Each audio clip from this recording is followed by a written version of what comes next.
Wah, Assalamualaikum warahmatullahi wabarakatuh.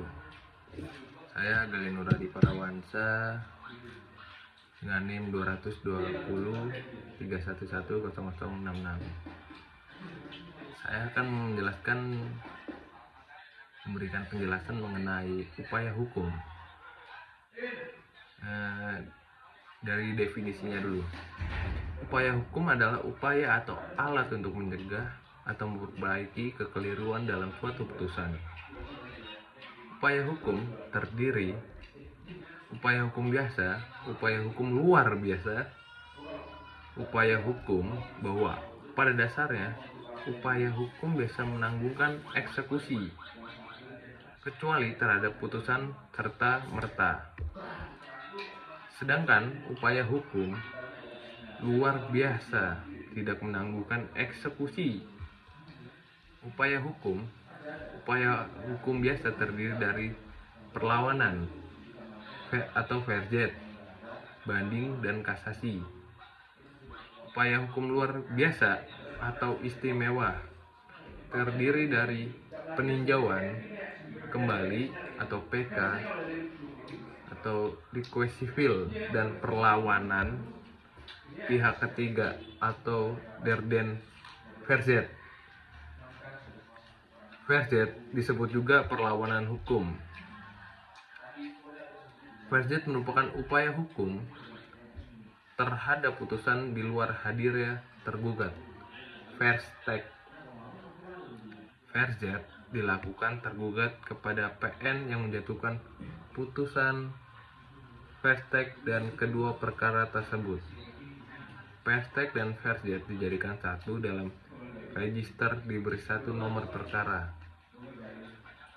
Perkara verjet terhadap putusan verstek tidak boleh diperiksa dan diputus sebagai perkara baru. Verjet tidak diperkenankan apabila upaya hukum perlawanan dilakukan oleh pihak ketiga. Tenggang waktu mengajukan perlawanan adalah 14 hari sejak putusan verstek diberitahukan kepada tergugat.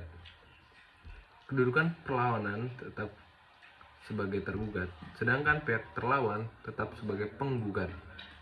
Banding dilakukan apabila salah satu pihak tidak puas terhadap putusan pengadilan tingkat pertama diatur dalam Undang-Undang Nomor 20 Tahun 1947 tentang Peradilan Ulangan dan Undang-Undang Nomor 48 Tahun 2009 tentang Kekuasaan Kehakiman.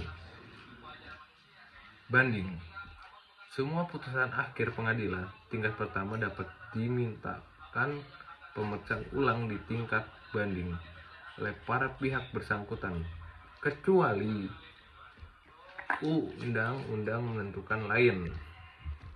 Pada pasal 23 Undang-Undang Nomor 48 Tahun 2009 dan pasal 9 Undang-Undang Nomor 20 Tahun 1947. Banding.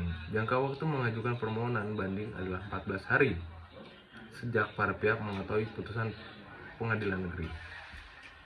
Pasal 11 ayat 1 Undang-Undang Nomor 20 Tahun 1947.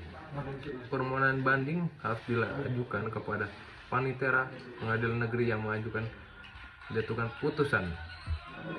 Pasal 7 ayat 1 Undang-Undang Nomor 20 Tahun 1947. Banding. Pihak yang mengajukan perbandingan boleh mengajukan alasan-alasan permohonan banding dan bukti-bukti baru dalam memori banding. Sedangkan terbanding boleh menjawab memori banding ini dengan mengajukan kontra memori banding. Ruang lingkup upaya hukum banding. 1. Prosedural administrasi permohonan banding diajukan dalam jangka waktu 14 hari. Jika melebihi, permohonan banding tetap diterima, namun panitera membuat surat keterangan bahwa permohonan banding telah lampau. Jika banding diajukan melebihi tenggang waktu, maka putusan akan dinyatakan tidak dapat diterima. Jika banding diterima, maka selanjutnya diberitahukan kepada terbanding selambatnya 14 hari setelah permohonan banding diterima. 2. Alasan-alasan diajukan permohonan banding. A. Surat kuasa khusus untuk banding tidak memenuhi syarat. Misalnya, tidak menyebut kekhususannya, siapa pihak lawannya. Kedua, itu harus secara tegas disebutkan untuk banding. Kasus di Pengadilan Negeri Banda Aceh nomor perkara 74 tahun 1979 G yang menggunakan surat kuasa khusus tertanggal 11 Januari tahun 1980 dengan putusan tidak dapat diterima, lalu dengan surat kuasa khusus yang sama lalu mengajukan perkara lagi dengan nomor perkara 59/1981 G. Berikutnya yang B, ketidakwenangan pengadilan mengadili perkara tersebut. Ketidakwenangan pengadilan, baik kompetensi absolut dan kompetensi relatif lazim dijadikan alasan. Misal dalam putusan PT Pekanbaru nomor 18/PDT/1987 PTR, posisi kasus tergugat menggugat pemerintah RI, Pertambangan dan Gas Bumi Negara atau Pertamina selaku tergugat karena telah menguasai sebidang tanah di Bukit Datuk, Kecamatan Dumai, Kabupaten Bengkalis, Provinsi Riau milik penggugat secara melawan hukum. Titel gugatan adalah ganti rugi atas dasar perbuatan melawan hukum. Bahwa gugatan penggugat absurd libel, misalnya dalam gugatan tidak jelas apa yang dituntut, tidak sinkron antara posita dan petitum, maka gugatan tidak sempurna, kabur, dan dikategorikan obscure libel. D. Putusan pengadilan negeri mengabulkan gugatan di mana subjek tergugat tidak lengkap. E. Putusan pengadilan negeri harus dibatalkan karena didasarkan pertimbangan yang kurang lengkap atau unfounded demotivated. Berikutnya F, yaitu putusan pengadilan negeri salah menerapkan hukum pembuktian atau hukum acara pada umumnya.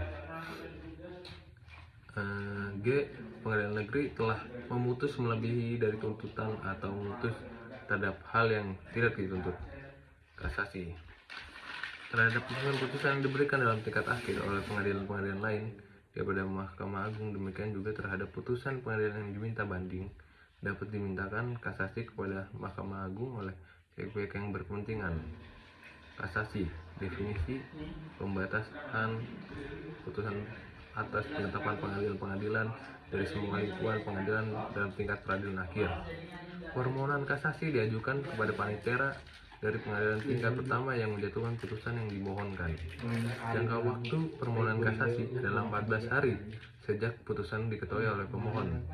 Dalam waktu 14 hari sejak permohonan kasasi diajukan, pemohon kasasi wajib untuk mengajukan memori kasasi, sedangkan pihak termohon kasasi berhak menanggapi memori kasasi dan mengajukan kontra memori kasasi. Alasan yang dipergunakan dalam permohonan kasasi yang ditentukan dalam pasal 30 Undang-Undang Nomor 14 tahun 1985 Junto Undang-Undang Nomor 48 tahun 2009 adalah tidak berwenang atau melampaui batas wewenang, salah menerapkan atau melanggar hukum yang berlaku, lalai memenuhi syarat-syarat yang diwajibkan oleh peraturan pemilu yang mengancam. Selain itu dengan batalnya keputusan yang bersangkutan, peninjauan kembali. Apabila putusan didasarkan pada kebohongan atau tipu muslihat pihak lawan yang diketahui setelah perkaranya putus atau didasarkan pada bukti-bukti yang kemudian oleh hakim pidananya dinyatakan palsu, apabila setelah perkara diputus ditemukan surat-surat bukti yang bersifat menentukan yang pada waktu perkara diperiksa tidak dapat ditemukan, apabila telah dikabulkan suatu hal yang tidak dituntut atau lebih daripada yang dituntut, apabila mengenai sesuatu bagian dari tuntutan sebelum diputus tanpa dipertimbangkan sebab-sebabnya, apabila antara pihak-pihak yang sama oleh pengadilan yang sama atau sama tingkatannya telah diberikan putusan yang bertentangan satu sama yang lain, apabila dalam satu putusan tenggang waktu perkara yaitu harus diajukan dalam waktu 180 hari untuk yang disebut dalam huruf A sejak diketahui kebohongan atau tipu muslihat atau sejak putusan hakim pidana memperoleh kekuatan hukum tetap dan telah diberitahukan kepada para pihak yang berperkara. yang disebut pada huruf B sejak ditemukan temukan surat-surat bukti yang hari serta tanggalnya ditemukan harus dinyatakan di bawah sumpah dan disahkan oleh pejabat yang berwenang. Yang disebut pada huruf C, D, dan F sejak putusan memperoleh kekuatan hukum tetap dan telah diberitahukan kepada para pihak yang berperkara. Pasal 69 Undang-Undang Nomor 14 Tahun 1985 DO Undang-Undang Nomor 48 Tahun 2009 permohonan perkara diajukan oleh pemohon kepada Mahkamah Agung melalui Ketua Pengadilan Negeri yang memutus perkara dalam tingkat pertama dengan membayar biaya perkara yang diperlukan. Mahkamah Agung memutus permohonan pengadilan perkara pada tingkat pertama dan terakhir. Pasal 70 Undang-Undang Nomor 14 Guardian Verjet disebut juga pelayanan pihak ketiga terjadi apabila dalam suatu putusan pengadilan merugikan kepentingan dari pihak ketiga, maka pihak ketiga tersebut dapat mengajukan perlawanan terhadap putusan tersebut. Sekian penjelasan mengenai upaya hukum yang terdapat di hukum perdata. Wassalamualaikum warahmatullahi wabarakatuh.